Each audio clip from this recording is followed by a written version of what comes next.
traveling in a yellow fever zone. So in Zambia and Zimbabwe, 2012. In Botswana, though, I don't think Botswana required the yellow fever vaccine. So I was living in South Africa. I was studying abroad in South Africa, January to June 2012.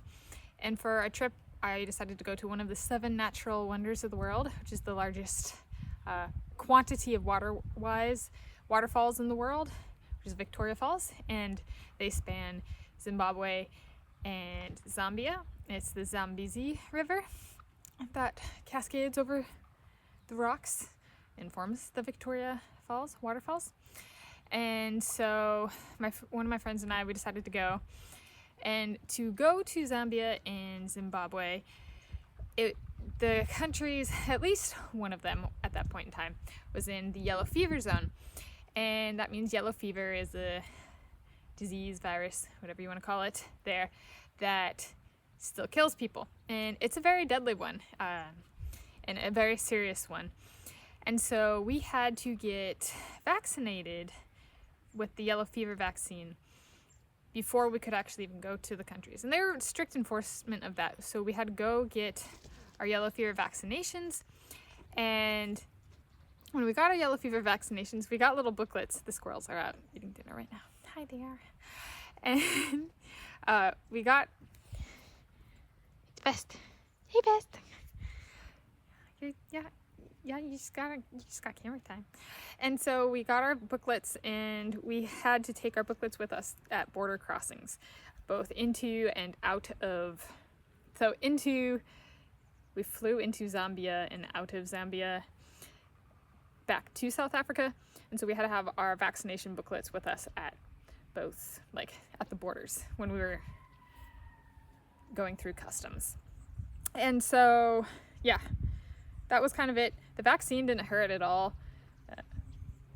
It was kind of funny because the person who gave me my vaccine, they wrote British is the nationality on my vaccination booklet, and then I was like, wait, I'm American.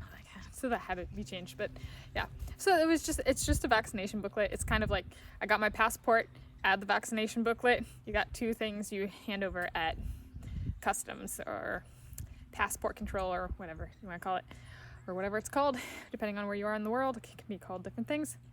So yeah, that's my experience with it. I had to get a vaccination. And then I guess kind of related was malaria was also a thing in Zambia and Zimbabwe. And so for that, you could take malaria pills, which are a nice thing to do because then you only have to do it. It's like 2 weeks before you go to the place while you're in the place, and then 2 weeks after, if I'm recalling that correctly. And the different treatments you can have, or vaccination forms you can have for malaria varies in time.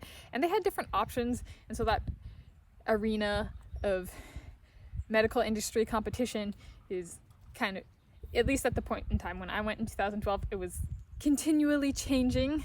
And depending on where you were coming from in the world, like Europe versus the United States of America, you might have different malaria options, treatment options, or preventative treatment options is maybe a better term. So I took the pills. They were terrible. I had like really vivid nightmares with them. Like I have nightmares already, but they were like really bad nightmares. Did not enjoy the malaria pill. I got bit by a tsetse fly when I was there, and tsetse flies are the carriers of sleeping sickness.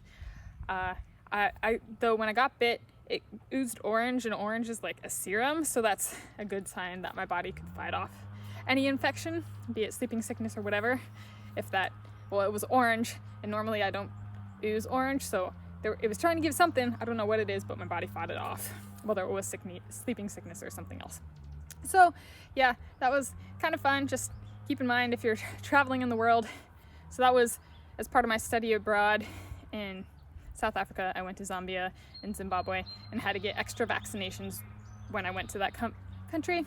And so keep that in mind when traveling, or the vaccination one needs to get to go to the place that you're going, even if it is like yellow fever was bigger outside of Africa a long time ago, but it's not a dead disease or virus by any means. It's just concentrated in certain locations in the world now, as opposed to being more widespread in the past. At least that was what I was told and learned at the time. So yeah, kind of be aware before you travel where you go. I'm going to put this video in my playlist for Study Abroad 2012 in South Africa, even though it wasn't filmed in 2012, it's being filmed in 2021. I'm putting it in that playlist because it's information that I had to take into account then and is about experience that I had then. And if people are using that playlist for like study abroad how-tos or guidance or something like that, this is pertinent, especially if you're going to Southern Africa.